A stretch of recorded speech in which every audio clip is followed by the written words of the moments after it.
trying to tell America that what is taking place here, what Democrats have told you, is simply not reliable. There is nothing wrong in what he's done. There's nothing wrong. A tale of two impeachments to continue throughout the night and into tomorrow.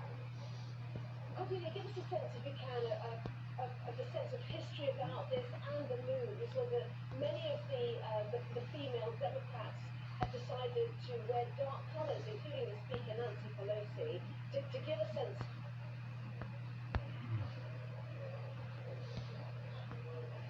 Yes, very much so. A deliberate move by Democrats to wear black to cast this as a somber moment. They are very cautious. They know that this is a big political risk for them that can have an impact on those. Speaking of the mood here, I mean, this corridor has been full with congressmen and women walking along it, some looking quite chipper and defiant, others looking like they are pausing for thought. I think Democrats consider this quite a burden that they are carrying. Republicans see it as an opportunity to launch their counter-attack. So there is expectation in the air, also a little exhaustion, because this has been a long process and many people made up their minds from the start. So certainly everyone acknowledges we are on the cusp of history. But talking about this in the broader sense and other impeachments, foreign policy is at the heart of this one. That was not the case with Bill Clinton or with Richard Nixon. They were very different, I think, in their nature and character, and very different leaders as well. Perhaps what is some striking similarities, though, is that Bill Clinton had quite a bout in the popularity ratings after his impeachment, and he continued to lead the country. Donald Trump, if successful in 2020, could enjoy exactly the same experience. Absolutely, we'll see that, and certainly he'll be amongst the supporters in Michigan, no doubt, when he hears the news from the House of Representatives. To listen in for a little bit now to get a sense of the mood then in the chamber. It's reprehensible, and it is exactly what impeachment was designed to prevent. We have a solemn duty to protect our Constitution, to protect our democracy, and to honor all those who have laid their lives on the line for these United States of America. I yield back. Gentleman from Georgia. Thank you, Madam Speaker. At this time, I yield for unanimous consent request to the gentlelady from Indiana. Gentlelady's recognized. Thank you, Madam Speaker. I ask unanimous consent to enter into the record my opposition to these articles of impeachment. Without objection. I reserve. Gentleman from California. Madam Speaker, I'm proud to recognize the gentlewoman from California, Ms. Davis, for 30 seconds. Gentlelady's recognized. Madam Speaker, make no mistake. We are not impeaching this president. He is impeaching himself. If you are the president and you obstruct justice, try to bribe a foreign leader, and threaten national security, I don't see there's any proof, you're going to get impeached. but there's no proof. End of story. End of story, no proof. Theo's back. Gentleman from Georgia. Thank you, Madam Speaker. At this time, I'd like to recognize the gentleman from North Carolina for unanimous consent request. Gentleman's recognized. Madam Speaker, I ask unanimous consent to enter into the record my opposition to these articles of impeachment. Without I objection. reserve. Gentleman from California.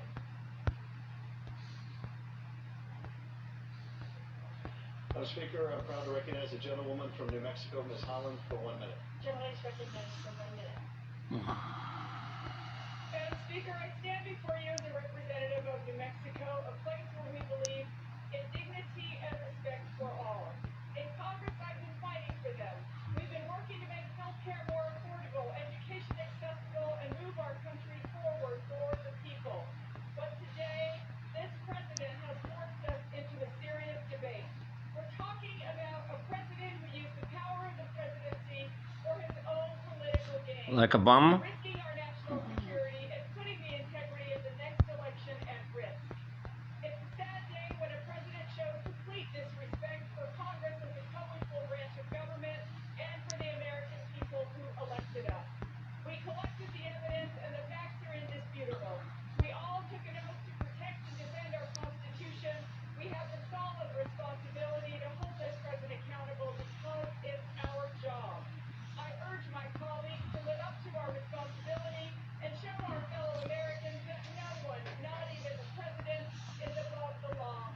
subject is Obama. Thank you, Madam Speaker. At this moment, I yield to the General Public Hall for your announcements. So you've got a sense there of how partisan this debate has been. A rushed process, the Republicans said, and it looked there that they were trying to get to as many people as they could. They've been running a list for those willing to speak. And at one point, the Republicans earlier this morning had complained that if the debate was limited to just 6 hours, then that would leave each representative just 50 seconds to speak. And in fact, they should have extended it to some 12 hours, which is what Bill Clinton had back in another cold December day back in 1998. Whew, as you see, I think we're going over there. Well, the president, as I said, due to speak to supporters in Battle Creek in Michigan later. We understand he's running at least half an hour late. Some suspicion, perhaps, that he's timing this in order to coincide with the vote. We will see. But let's get the latest from our correspondent, Greg Meyer, who is there. It's 10 below in Battle Creek, Michigan. This is where Donald Trump knows he'll get a warm hug from the faithful.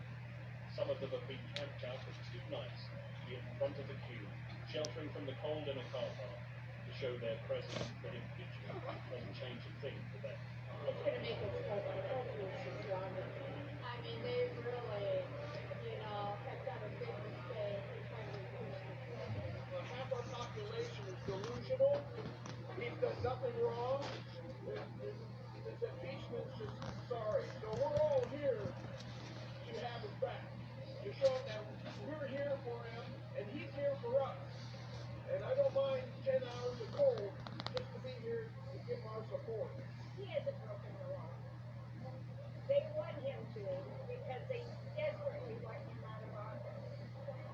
And that's what you think is behind this. Absolutely. Yeah, because they can't beat him. They gotta impeach him. This is the reality in large parts of America, states like Michigan, which Donald Trump won in 2016, and where they'll queue for hours in the cold to make sure he wins in 2020, and where impeachment has done nothing to shake their faith in Donald Trump. They know it's unlikely Trump will be removed from office, but also that this will leave a mark. Do you think impeachment will damage his presidency? Do you think it will make any difference? I think it'll, unfortunately, it'll put an asterisk next to his name. But I think that, as you can see here, we don't believe it. I do think that the Democrats want that blemish next to his name, but I think that when it comes down to it, he will be known as one of the best presidents of all time. Trump roadshow rolls on. The loyalists have already made up their minds. It's what the rest think. A swing state like this will decide Donald Trump's future. Greg Meyer, Sky News, Battle Creek, Michigan. Well, Greg joins me from that rally in Michigan. A noisy venue, I know, Greg, but these people queuing for 10 hours to see their man. They are die-hard supporters. It doesn't matter to them what's happening in the building behind me. Well, they're following what's going on. You can expect that, but you've got a flavour there of what the hardcore Republican Trump voter really thinks. And this really is a representation of what Donald Trump states looks like. They will tell you the talking points they've heard on the news channels they watch. They don't believe that he's done anything wrong. They believe maybe he's done what other presidents in the past have done, but they don't believe that this will affect his chances of re-election. And we're in Michigan, which is a state that Donald Trump won by 11,000 votes out of 5.5 million. Less than half a percentage point. It was winning here that really propelled him to the White House in 2016. And it's a target for Democrats who want to unseat him. Now, the belief here is that he's energizing the base. He's making those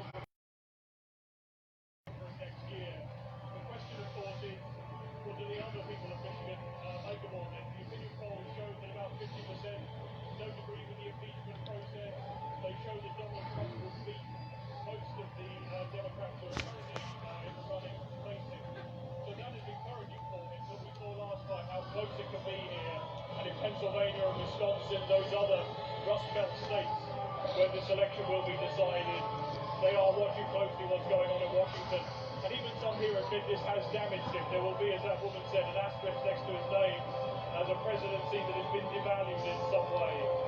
But this is This is as strong a Donald Trump supporter you will find anywhere, and they can't wait to see him. We know he's on the ground here in Battle Creek, and we expect to see him on stage very shortly. While on the other side of the country in Washington, this extraordinary, almost unprecedented moment is unfolding. Yes, we're told, Greg, that he's very near the venue and you will see him imminently. But in terms of the political fallout from this event, this impeachment, will it likely fall to both sides? Both sides will feel what's happened here, the Republicans and the Democrats. Yeah, there's a risk, certainly for both sides. Obviously, a risk for Donald Trump as being only the third president ever to be impeached, and the image that creates. There are Democrats also, of course, who realise there was a risk in this, that this will be seen as overreach in some way, that they are alienating voters in the middle who see this as purely a political move.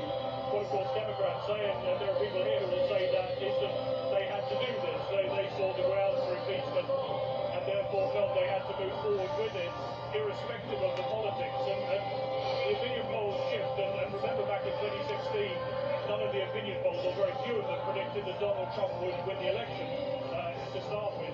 But certainly in places like this, traditionally blue-collar working states like Michigan, that he would win here. He was the first Republican to win here since the first George Bush back in 1988. He turned the race on its head here, but by very narrow margins. And we have to remember that the election next year, we would expect, would also be very narrow margins. 2,000 votes in a handful of states will be decisive, but also turnout will be decisive. And a lot of people here feel what's happening in Washington is energizing those on both sides, but certainly energizing those who maybe have been enthusiastic for Donald Trump in 2016, but have tailed off in their enthusiasm, may have stayed at home, don't particularly like him as a person, but like what he's doing for the country. Their feeling here is that those people have been energized, they've been motivated, and if they're still motivated in nearly a year's time, that will be to Donald Trump's benefit. But as we know, a lot can happen, and there is at the very least a trial in the Senate to come, even before we get to the point of whether Donald Trump is thrown out of office. That's interesting, Greg, and energising the debate is exactly what rallies in places like Michigan are about. We'll come back to you, obviously, as soon as we see President Trump, but let's take you back then to Washington. On the floor of the House, they're beginning to draw to a close. Let's just listen in. Tremendous progress and terrible tragedy. I've seen periods of rank partisanship and patriotic bipartisanship. I've seen our two-party system work, and I've seen it break down. Never, in all my years of serving in this great institution that I love, and the people of my district, did I ever expect to encounter such an obvious wrongdoing by a President of the United States.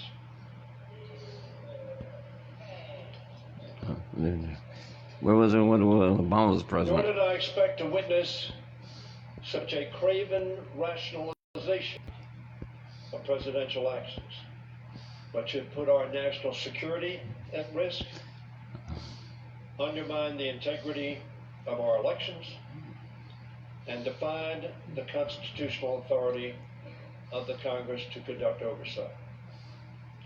We've heard from Republicans that this impeachment really has to do with policy differences or how we feel personally about the president, about his temperament, or that we simply dislike him. This is true. Throughout the Trump presidency, Democrats have resisted pursuing impeachment, even as we watched with dismay and disgust at a pattern of wrongdoing. That pattern included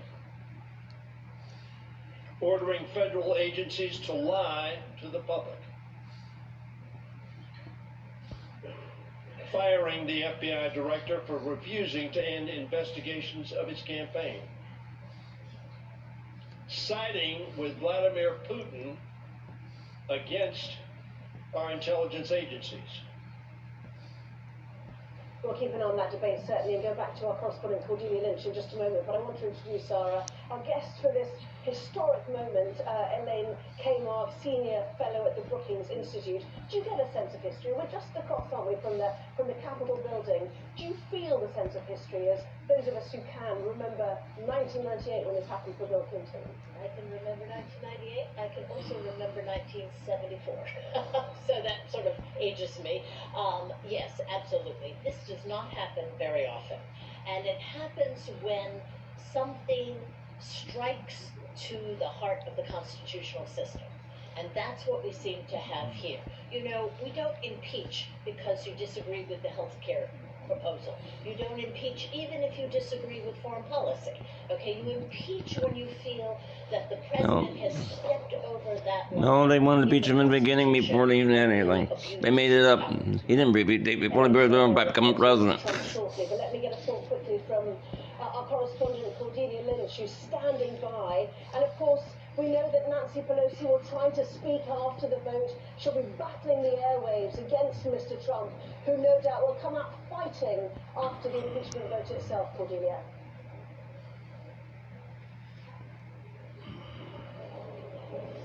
Comfortable, firing back at those he perceives to be unduly attacking him. He'll be surrounded by fervent followers, and he is already settled on his message that he did nothing wrong and that this is purely a partisan process. You can see just along these corridors here some of the Republican leadership making their way through. This room, the Raven Room, is a perfect snapshot of the political divide. In the corridor there, you might not be able to make it out, but Alexandra Ocasio-Cortez, one of the high-profile freshmen that pushed for impeachment very early on, speaking to reporters there, everyone trying to push their narrative. And you have the Democrats and Republicans completely at odds with the central charges: abuse of power and obstruction of Congress. Didn't Obama do that? A number of congressmen and women. I've also spoken to Senator Lindsey Graham, and I thought it was quite interesting. He is, of course, a close friend and ally, a loyalist of Donald Trump's, and he will be one of those presiding over the next stage of this. After the House votes, of course, it goes to a Senate trial, and he refuses to acknowledge that the president is guilty of any wrongdoing. I think he told me there were regrettable things that took place, but they all share that. And I think we will see in him, and certainly the leadership of the Senate, including Mitch McConnell, a strong pushback on this. They may want a brief and efficient trial so they can move on with the business of government and, of course, that 2020 race. It's going to be that Donald Trump is impeached, and Democrats obviously will be content in the sense that their job is done. They got the majority they wanted, but surely they can't be content that they were unable to convince a single Republican in the House that what Donald Trump did and said in Ukraine was wrong at the beginning. And through over a number of months, they said they wanted this to be bipartisan. They wanted to persuade the other side, and yet all we have seen is acrimony and disagreement, and that will take place tonight. Everything about the choreography, the fact that this vote is taking place just as Donald Trump is addressing his crowds in Michigan, is very deliberate. It is very illustrative of the times we're living in here in Washington. And I have to say, having spent days, weeks here recently, Anna, you are left feeling how far removed this feels from the rest of the country. It will come down, as Greg touched on, to that slim majority, those independents. And one thing to watch for on that House floor vote tonight is possible Democratic defectors. We think there could be as many as 2. There has been talk of as many as 6. I don't think that likely at this stage, but lots of those in districts where Donald Trump... Look, can we come back to that? Voting for this guy. Back at it, Dennis is in Pennsylvania. Come on. Hey, Joe. Hey, you're a great guy. Thank you. Keep trying to save the country. Trying my best. And what I really want to read to you was a couple of things, and it was by Nikita Khrushchev. I grew up in the Cold War period. Yeah. The first thing is, You Americans are so gullible. No, you don't accept communism outright.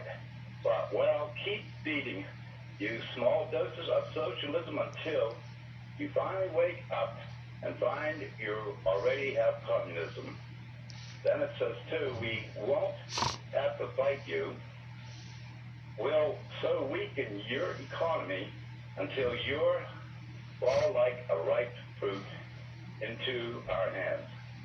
Now, you understand all what I said there now? Yeah, no, and I heard it before. You know, absolutely. This is exactly what he said, exactly what's happening. And it was always said, only fall from within, and that's exactly what's happening.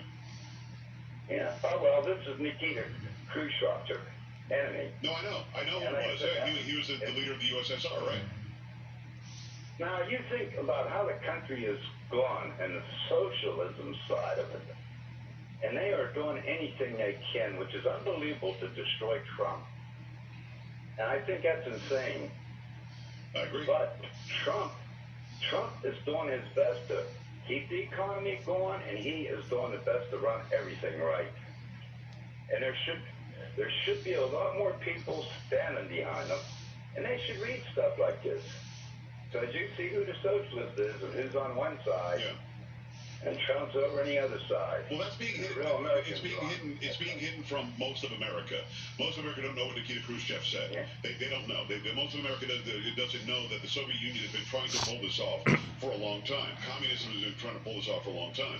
The progressives and the socialists, like Bernie Sanders, like Elizabeth Warren, like AOC, like Ayanna Pressley, like Rashida Tlaib, like Ilhan Omar, they're trying to pull this off, and they got awfully close. Had Hillary Clinton won, this country would look very, very different today than it does now. The economy would be failing horribly, and you would have more power control centralized in Washington. That's why you need this guy to remain the president. We come back, it's going to be HUD Secretary Ben Carson on the Joe Pack Show. Stay here.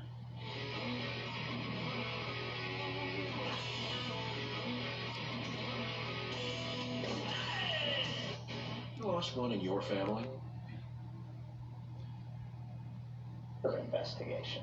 And whether you were murdered in 2018 or 1921, the city has a compact with you that we will do everything we can to find out what happened to you and bring that to justice. Let's put all of this into context. After World War I, racial tensions were high. The Ku Klux Klan was re-emerging, and lynchings and other acts of racial violence were common. Tulsa was doing well thanks to oil money, though it did have high crime rates. Most of the black community lived in a neighborhood called Greenwood, but that area had something a lot of other cities in the U.S. didn't at the time, a prospering black business district dubbed the Black Wall Street. On May 30th, 1921, Dick Rowland, a black teenager, got into an elevator with Sarah Page, a white teenager who worked as an elevator operator. We don't know exactly what happened, but at some point during the ride, Page screamed, and Rowland ran out of the building. Law enforcement arrested Rowland for sexual assault the next day. A white mob gathered outside the courthouse after Rowland's arrest, and rumors spread of a possible lynching. A group of armed black individuals went to the courthouse in an attempt to protect Rowland. The two groups started fighting each other, and the violence eventually moved to the Greenwood neighborhood. There, more white mobs, including KKK members, shot indiscriminately into homes and businesses, looted, and set fire to multiple buildings. Official reports at the time said 36 people died, and the 35 city blocks were essentially decimated. In September of that year, charges against Rowland were dismissed. In 1998, a state commission began investigating the massacre, and the search began for unmarked graves of victims. The resulting 2001 commission report concluded, among other things, that the original death toll was way too low. It said between 100 to 300 people were likely killed, and thousands of people were displaced. The report also said Rowland most likely tripped and accidentally stepped on Page, causing her to scream. So, what's next? The City and Public Oversight Committee overseeing the grave search will decide official next steps at a meeting in February. But if they decide to excavate the areas experts identified as possible mass graves, they will need several permits. Hannibal Johnson, an author, attorney, and consultant who is familiar with the 1921 Tulsa Race Massacre, told Newsy the attempt to find the bodies of the massacre victims is part of a healing process. Just going through the exercise of looking for evidence based on that oral history from decades ago is an important step towards healing. It really is a nod toward fessing up or being accountable for our history. And it's a way for us to move closer toward something that we might look at as reconciliation. At Simple Mobile, you get the no contract advantage. Unlimited talk, text, and data now for $20 a month with no activation fees ever. No confusion, no... Well, as we know from the polls, they're very divided. It's about 50-50 in terms of impeachment, okay? The difference between impeachment... No, it freezes.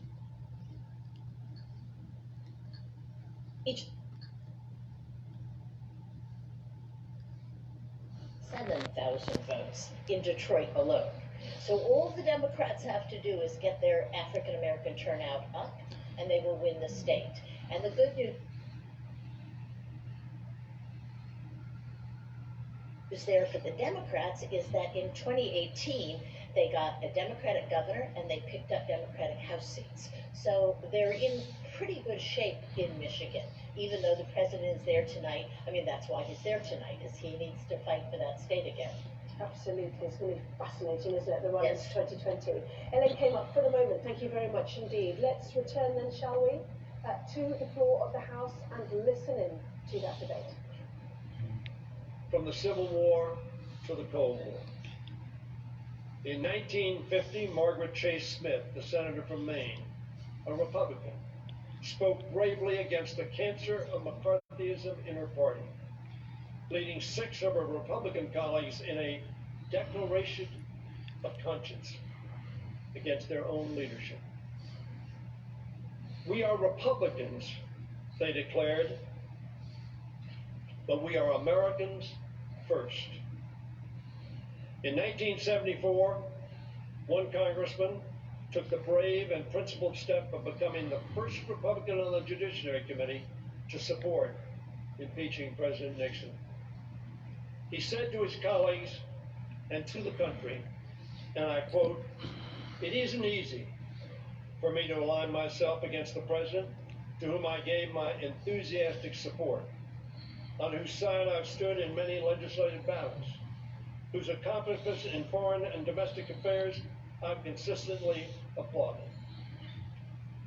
But it is impossible," he went on to say, "for me to condone or ignore the long train of abuses to which he has subjected the presidency I would talk about and the people the of this Nixon, who actually wasn't impeached. He resigned. The Constitution and my own oath of office, he said, demand that I bear true faith and allegiance to the principles of law and justice upon which this nation was founded.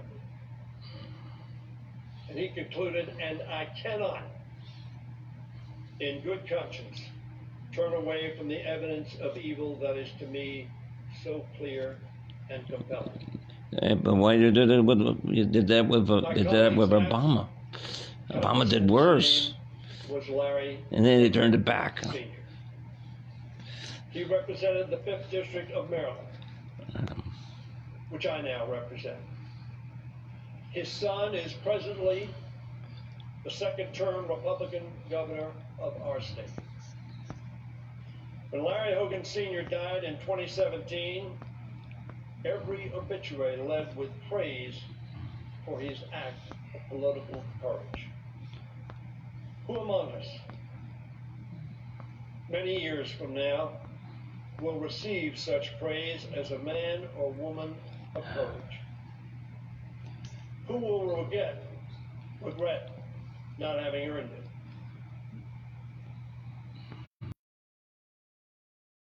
Partisan differences. There is one person who has spoken today who is neither a member of the Republican Party nor the Democratic Party. His name is Justin Amash, who represents a Republican district. He left the Republican Party, and in doing so, he admonished his colleagues that, quote, this president will only be in Nixon. power for a short time. But excusing his behavior will forever. And that had nothing to do with Trump at all. Your name. They're trying to make apply when He spoke on Obama this did floor even more than even Nixon, and he support didn't get of the impeached. 2 articles that we will consider this evening. Neither a Democrat nor a Republican. Representative Amash, of course, is the only member of this House who has no allegiance to either party, but to his country. He is supporting, as I've said, both articles. We need not ask who will be the first to show courage by standing up to President Trump. The question we must now ask is, who will be the last to find it? The pages of our history are filled with Americans who have the courage to choose country over party or personality. But as President Kennedy chose to represent Mama. Courage can teach. They can offer hope. They can provide inspiration. But they cannot supply courage itself. For this, President Kennedy said, each man, each woman must look into their own soul. I urge my fellow colleagues in the House and yes, in the Senate, to look into your soul. Summons the courage to vote for our Constitution and our democracy. I understand we will all not see the same conclusion, but to do less betrays our oath and that of our founders, who pledged their lives, their fortune, and their sacred honor. Let us neither turn away from the evidence, which to me seems so clear, nor from our good conscience, which compels us to do what in our hearts we know to be right. No, hearts know to be wrong. You didn't do that with Obama when he was to be dead.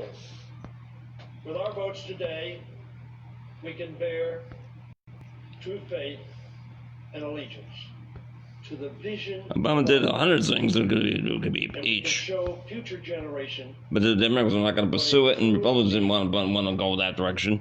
To be Americans. They don't. First. Vote yes. They should have. I don't know why they didn't.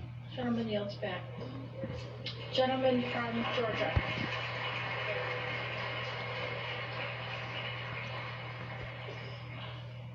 So that was the House Majority Leader, Steny Hoyer. We're now expecting to hear from the Minority Leader of the House of Representatives.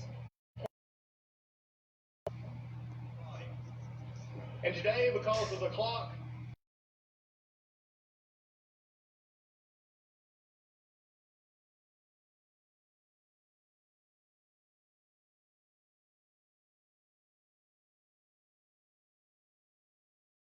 impeachment. Sorry, I paused like that. Here, right now. It is not anywhere close to compelling. But you know what is interesting is what I have heard today. The majority leader just spoke and said that if the president was given every opportunity to come prove his innocence, I tell you what, Madam Speaker, let me have just a few minutes, stop the clock, and let me go around to the press corps and to everybody here, and I'm going to accuse you of something. You did it. You did it. You did it. You did it. Now prove it's wrong. You did it. Guess what? You don't want to. Because deep down you know that that's turning the entire jurisprudence of this country upside down. You are guilty. You're not guilty until you're proven. You're innocent. And today from this floor, we have heard the majority leader say this president is guilty and not the other way around. He is innocent. And these come nowhere close to proving it. But what is left of this body? Let's have an honest conversation, Madam Speaker.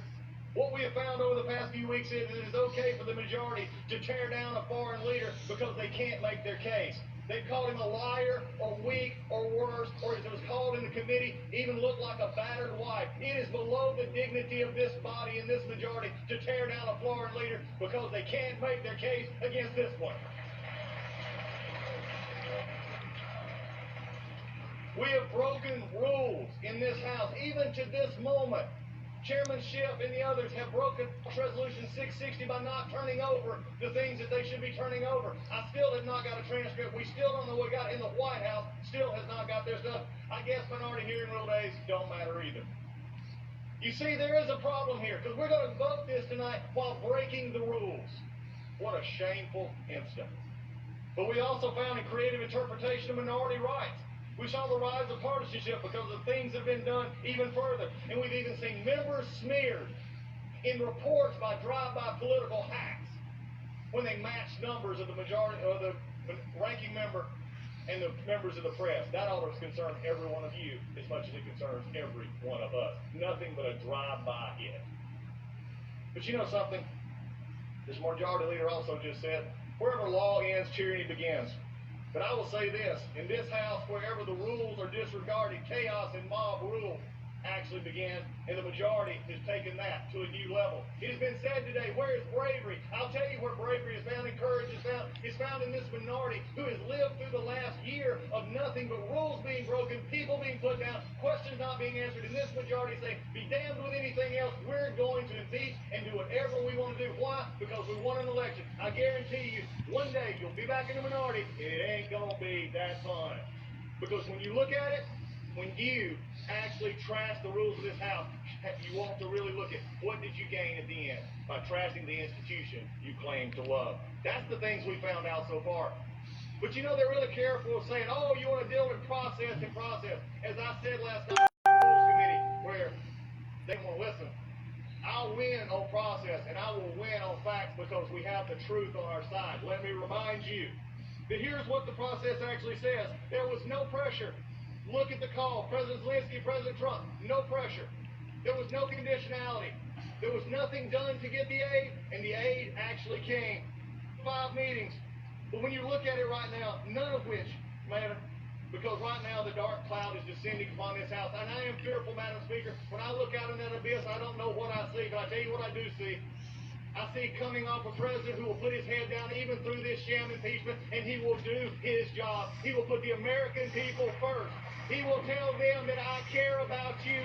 He will still put the economy first, and he will make sure this country stands strong. That's what I see in this event. That's where we're going. And Madam Speaker, it is with that hope in the future that I recognize right now that I yield 1 minute to the Republican leader of this House, the Republican from California, Mr. McCarthy. Gentleman's recognized. Madam Speaker, I must warn you, I'm about to say something my Democratic colleagues hate to hear. Donald J. Trump is President of the United States.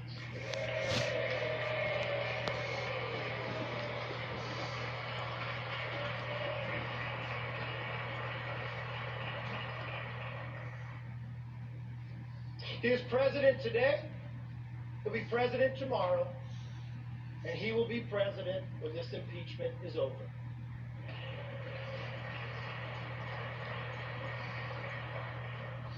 Madam Speaker, when they accept that, maybe this House can get back to work for the American people.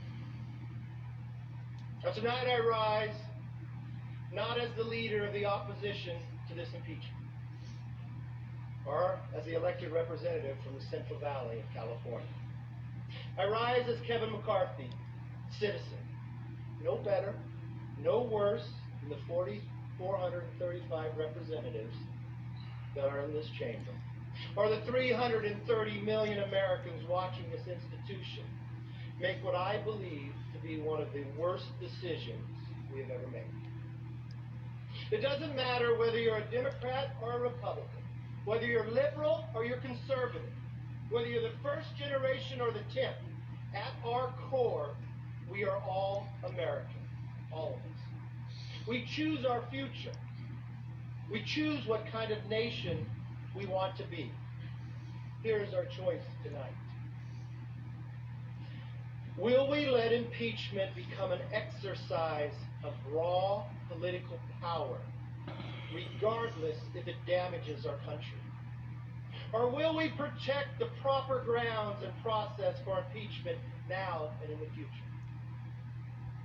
For months, Democrats and many in the media have attempted to normalize the impeachment process that would remove a duly elected president from office. After 3 years of breathless and faceless outrage, this is their last attempt to stop the Trump president.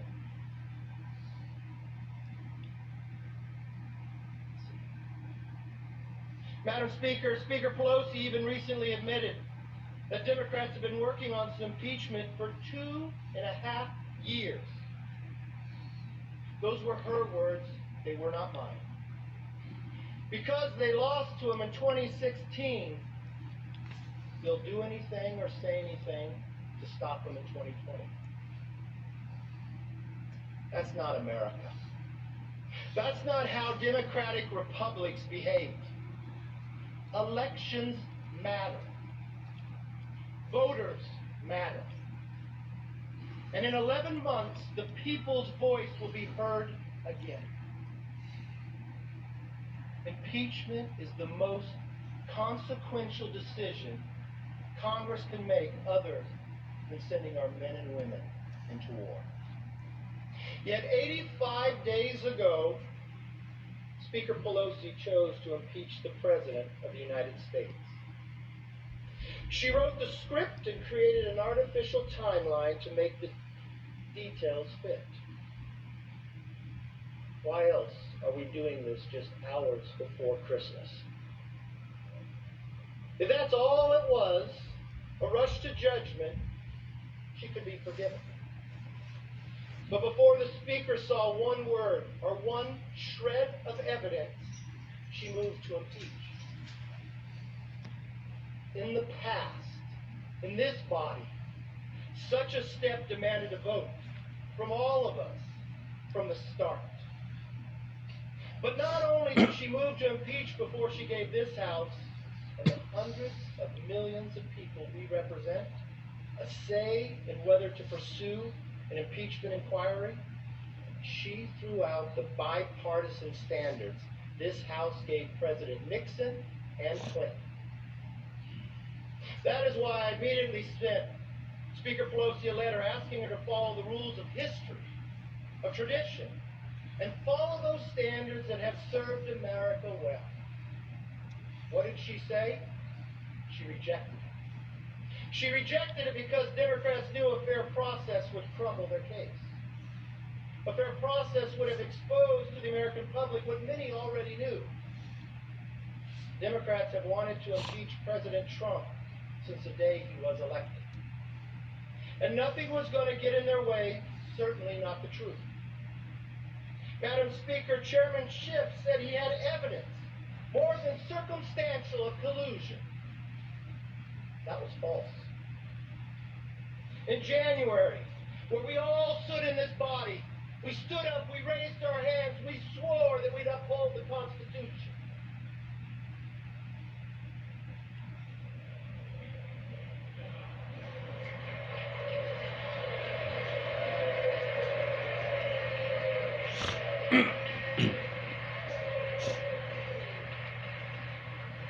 And a few mere hours after that, Congresswoman Tlaib said she was going to impeach the mother effer. Those are not my words.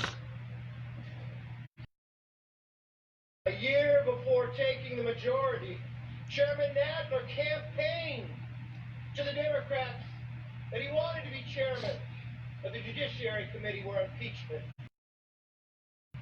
New York Times writes, Madam Speaker, because he is the strongest member to lead a potential impeachment. And Congressman Raskin, a leading Democrat on the Judiciary Committee, one that the Democrats had represented in the Rules Committee for these articles just yesterday, told a crowd he would impeach President Trump 2 days before he was ever sworn into office. What we've seen is a rigged process that has led to the most partisan and least credible impeachment in the history of America. That is this legacy. Any prosecutor in this country would be disbarred for such blatant bias. especially if that prosecutor was the fact witness, the judge, and the jury.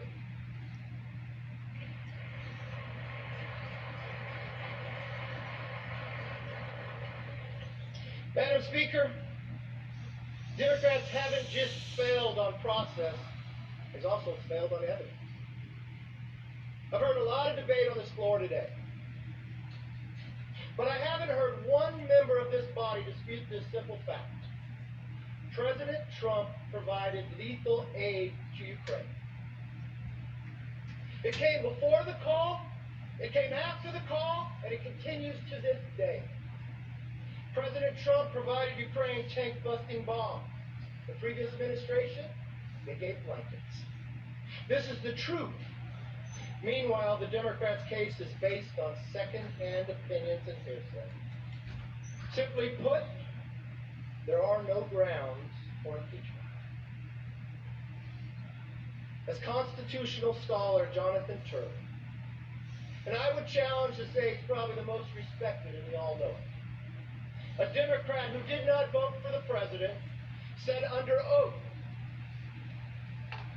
there was no bribery, there was no extortion, no obstruction of justice, and no abuse of power.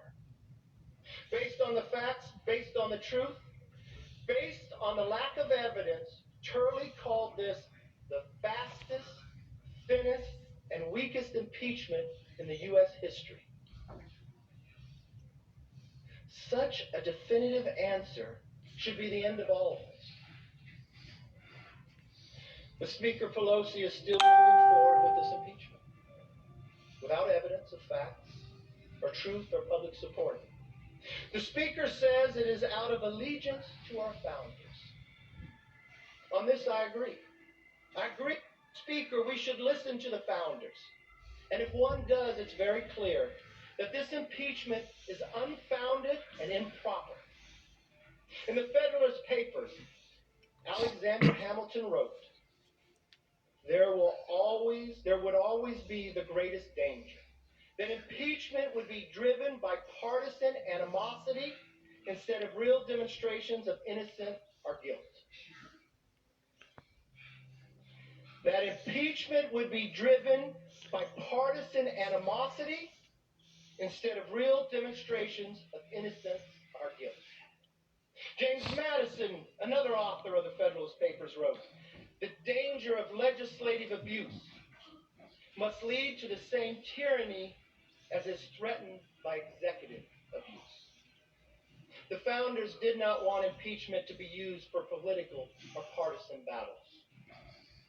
If my colleagues do not want to follow the constitutional high standards for undoing a national election, perhaps you could have followed Speaker Pelosi's standards, at least the one she promised to follow back in March.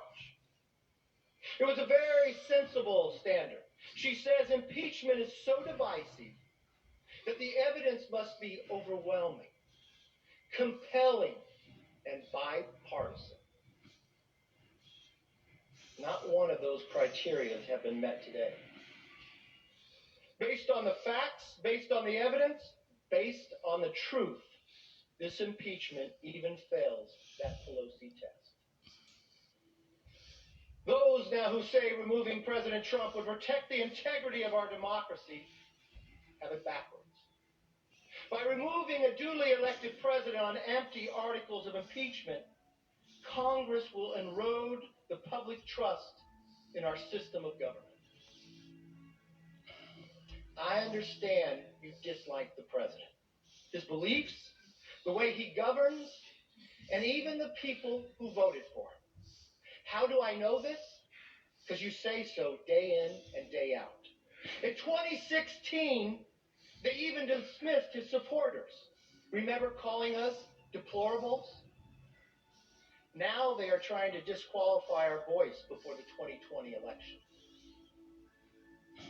They want to undo the results of the last election to influence the next one. As I said, President Trump will still be president when this is all over. But Congress will have wasted months of time and taxpayers' dollars on impeachment rather than doing what America's people want us to do. It didn't have to be this way. Is this why we came here to serve? To trample on due process rights? To issue more subpoenas and laws? To appease the new Democrat socialist base?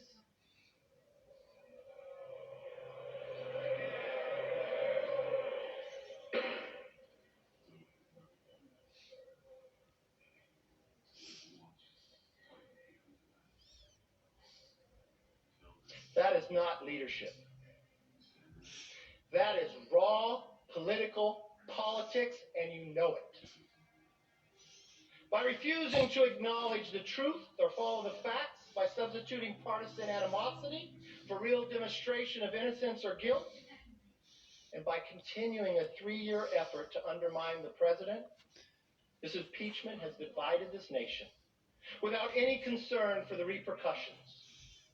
Moreover, politicizing this process has discredited the United States House of Representatives and could forever weaken the remedy of impeachment.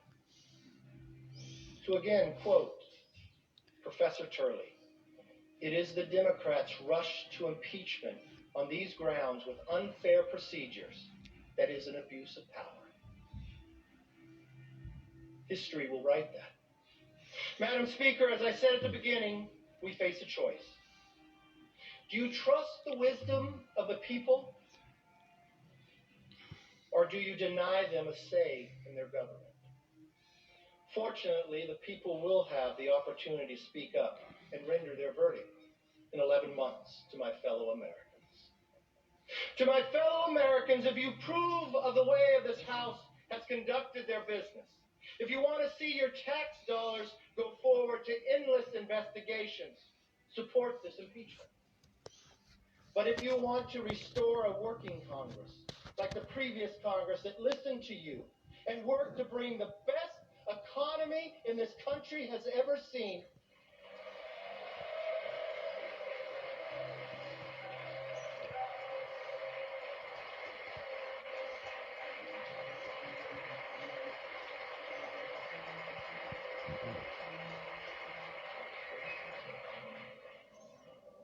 and one that once again will work with the president to get things done for you and your family, then join with us in rejecting. When you're watching Sky News, it is 1 o'clock in the morning. We're listening to the closing arguments after 6 hours of debate in the House of Representatives. This is the minority leader of the House, Kevin McCarthy. We're expecting also to hear from the Speaker of the House, Nancy Pelosi. And on the left of your screen, Donald Trump supporters awaiting their president in Michigan. We will keep an eye on Washington and Michigan before the vote to impeach the president. May God bless America. I yield back.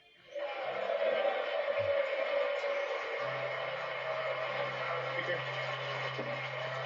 I yield back. Oh, this is from Sky News from England, so it's 1 o'clock there, 7 o'clock here. House will be in order. Gentleman from California.